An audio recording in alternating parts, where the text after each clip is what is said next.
What's going on, everybody, and welcome to the other side of the Firewall podcast, where we talk about the latest and greatest in cybersecurity news, as well as we highlight those movers and shakers and glass ceiling breakers, those people of color who've made it to the other side of the proverbial firewall.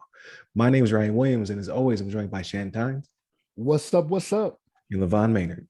Welcome to the show. What is going on? Welcome to Wednesday's discussion. So if you're tuning in, definitely hit up Monday and Tuesday, where we discussed how you cannot stop all cyber attacks, but you can minimize damage. And then on Tuesday, we talked about a 157-year-old university having to shut down because of COVID mixed in with a ransomware attack, and how tragic that is. And then Friday, we'll talk about everything else. So if you tune into Friday's episode, we talk about movies, books, TV shows, all that good stuff. So everything but cyber, right? Unless you're studying for something, which I should be, but I digress. This episode would deal about just mental health. So we talk about this quite frequently, actually. There's different reports and surveys that come out. This one is from infosecurity-magazine.com. It's titled hashtag Mental Health Awareness Week, supporting cyber workers' mental health more crucial than ever. It came out on the 14th, which is yesterday for me, probably today for you guys. And it's written by James Coker. So in it, they discuss how they, or one of the examples was a CII Sex 2020-2021 State of the Profession report that found that over a half, or 51% of cybersecurity professionals are kept up at night by stress of the job and work challenges. And as we discussed pretty much every week, right? Because we're a cybersecurity podcast.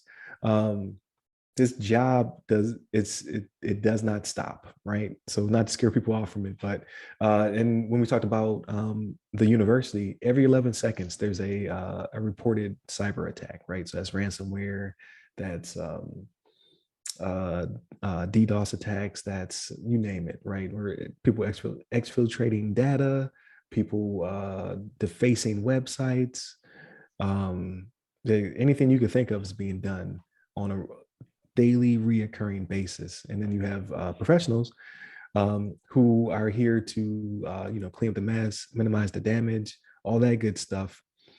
But there's just not enough of us in the field. They talk about the ongoing cyber skills gap, which depending on where you're at within that cycle can be frustrating, right? Like if you're on the hiring side, doing for people with experience who have certifications, education, things of that nature, that pipeline is still being filled with people because there's just simply more vacancies than there are people to fill those positions. But on top of it, if you're on the opposite end of it, if you're the person trying to break into the entry-level job, you're seeing that companies want you to have 3 to 5 years of experience. They want you to have all these upper level certs. Like there's a huge gap between what people have and what companies believe or perceive that they need. That's fueling this, right? So you see a meme all the time where it shows the CEO, like it has different resting positions in bed. You have like the CEO, the CTO, like they look like their sleep is disturbed, and then you have a vacant bed, which is the CIO or the CISO, where they because they're up, right? There's no sleep for the weary. Like they're always doing something, working something. There's always a problem, so to speak, or an issue that has to be contained, a fire that has to be put out, yada, yada, yada. Again, not trying to scare people from jumping in the profession. We need people to come in here. we need firefighters, right? Like everybody else is running out of this building. We need y'all to run in. But with that comes a lot of stress because of the gap between people getting in, people actually working, and people getting out. Because we talked about it. It may have been last week or the week before where they showed a huge amount of women are leaving cybersecurity at the age of 30. That's like the average age where they come in to the profession, they get their skills up. They meet a lot of frustration, microaggressions, and misogyny, and then they leave. They go find a different profession, and like it's not worth it. And then that's a huge brain dump where we're just losing all of this talent. We're losing all of this information. Then we talk about the challenges of getting people of color into the field, where we see these huge disparities, where cyber is only like 9% people of color. And then the people at the top, those people in those C-suite positions, only make up like 3 to 4%. So we have these big disparities, and because of that, you see these ramifications where you just see people are just not happy, and that's also blows your mind, because you see like we see that it's advertised that cyber is paying very well, right? We need people, we need this money. It's raining money over here, and if you're still not happy, that definitely shows that there is a huge disparity between what's necessary and what people are willing to take. Because if I can't even just give you money to stay in the profession, then we have a problem. But I give out to you guys. Like, what do you think about this?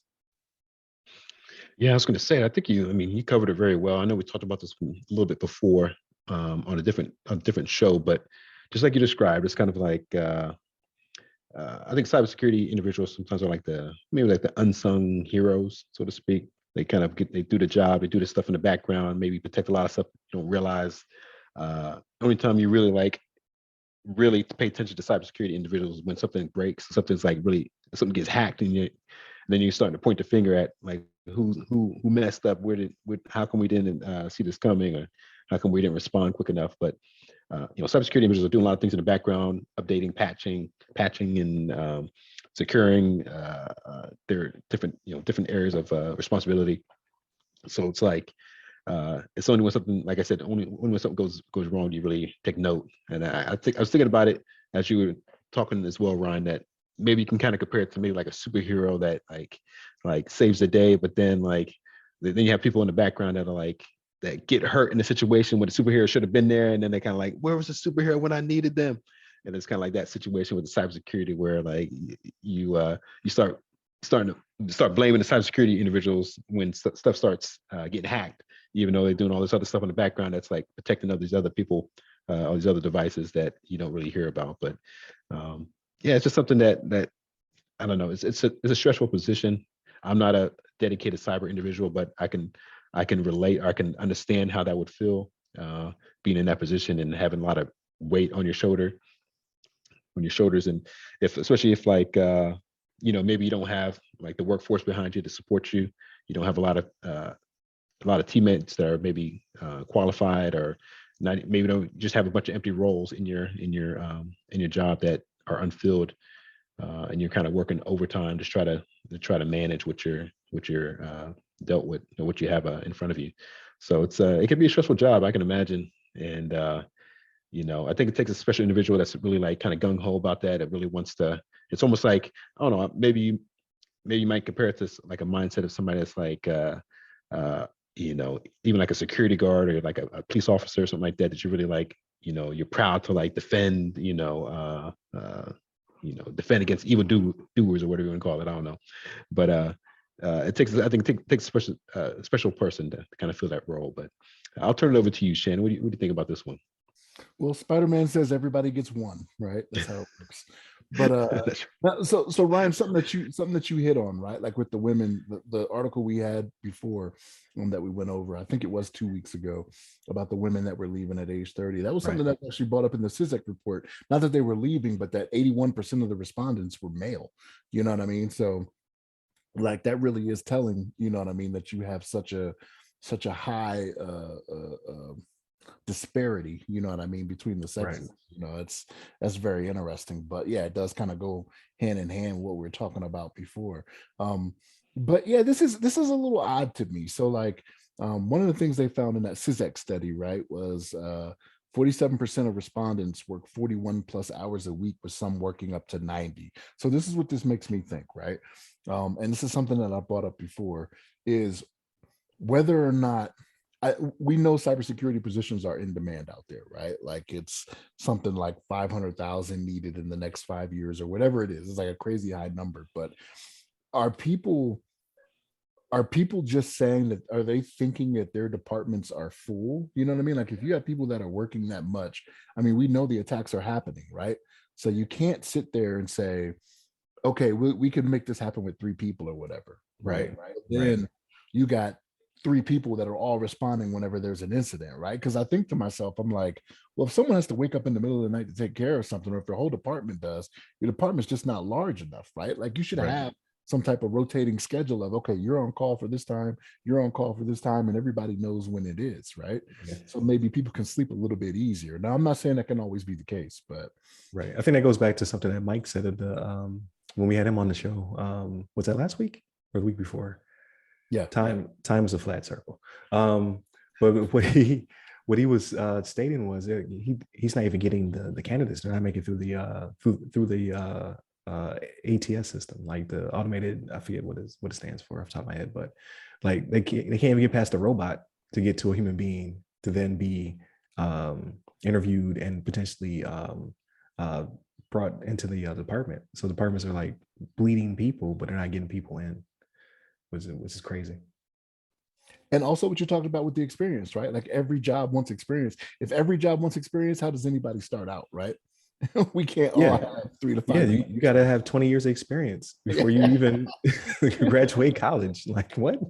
Yeah, and you just have to hope the companies are being flexible and stuff like that, right? Like you have to be a little bit flexible in your job recs, because some of them out there are a little ridiculous. But I could see the mental health being an issue if it's just constantly, if you have a small department that's always constantly dealing with these types of things, right? Because we mentioned in one of our previous stories, every 11 seconds there's a cyber attack, right? We're not saying successful, but every 11 seconds you got one, right? And like you said, Ryan, there's a lot of 11 seconds in the day, right? So Right, exactly. this is one of those things where, yeah, you are burning them out, you're wearing them out, and they're going to do other things, right? Like I know you have brought up instances where people are coming from other career fields, right, and trying to be here. Like you got lawyers that are trying to come and IT or do cybersecurity, but the people that are here that have been doing it for a while, they're just like, man, 90 hours a week. Like I can't see doing 90 hours. Like even when you're deployed, you might get like one day off, right? Like you're working 12s for 6 days a week. That still doesn't equal 90. You know what I'm saying? Yeah, So like, depreciated return. yeah, like people just don't have it in them to right. work that type of schedule. Yeah. It's ridiculous. But it's such a cause and effect thing. Like you can't say I need people and then also say I don't have time to train them. I don't have time to get them up to the skill level, what have you. And I get it. Like it's hard at those more tactical levels, right? Like you have to do your job and train somebody else how to do their job as well. But the investment has to be made, or else you just never get people. Like you're not going to find, if you don't want to train people, your peer at a different organization probably feels the same way that you do. So they're not going to come from a different organization. I can be able to poach them from somebody because everybody is on the same mindset. Like I don't feel like training these people up.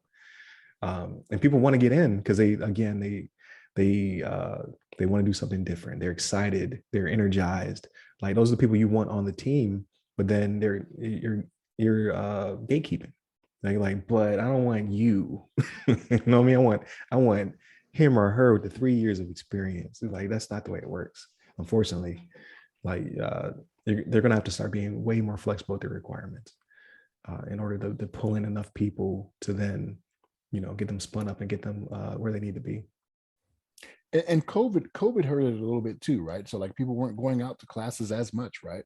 Like they were getting canceled, so like there is training, and some of the training can be OJT, right? Like it could be on the job training, but if like there's a new technology, or if there's some system or something you need to know, sending them out was a little bit harder these last 2 years. You know what I mean?